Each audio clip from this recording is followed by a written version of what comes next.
आल्हा और उदल 12वीं शताब्दी के महान योद्धा थे। इनका संबंध बुंदेलखंड के महोबा राज्य से था, जो आज के उत्तर प्रदेश और मध्य प्रदेश के बीच स्थित है। ये दोनों भाई चंदेल राजा परमाल के सेनापति थे। आल्हा और उदल के पिता का नाम दसराज था, जो महोबा राज्य के प्रतिष्ठित सेनापति थे। माता देवल देवी एक ब्राह्मणी थी। उनका विवाह एक क्षत्रिय से हुआ था, जो उस समय सामाजिक दृष्टि से अस्वीकार्य माना गया।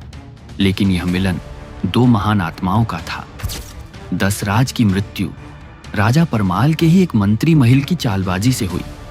इस कारण देवल देवी अपने दोनों बेटों को लेकर जंगल में चली गईं और वहीं उन्हें युद्ध शिक्षा दिलाई। आल्हा और उदल ने बाल्यकाल में ही अस्त्र शस्त्र में महारत हासिल कर ली। बड़े होने पर उन्होंने राजा परमाल की सेवा स्वीकार की और चंदेल सेना के सर्वोच्च योद्धा बन गए। दोनों ने कई युद्धों में भाग लिया और बुंदेलखंड की रक्षा की। आल्हा बुद्धिमान, शांत और नीति में पारंगत थे। उदल आक्रामक, साहसी और बेहद शक्तिशाली योद्धा थे। इनकी जोड़ी इतनी प्रबल थी कि इन्हें महोबा के शेर कहा जाता था। महोबा और दिल्ली के बीच राजनीतिक तनाव बढ़ा।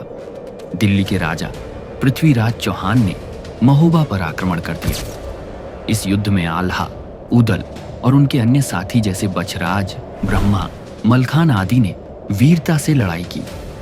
उदल ने अकेले ही पृथ्वीराज की सेना के कई योद्धाओं को पराजित कर दिया, लेकिन लड़ाई में उदल वीरगति को प्राप्त हुए। यह युद्ध केवल क्षेत्रीय सत्ता का संघर्ष नहीं था, यह धर्म, सम्मान और निष्ठा की लड़ाई थी।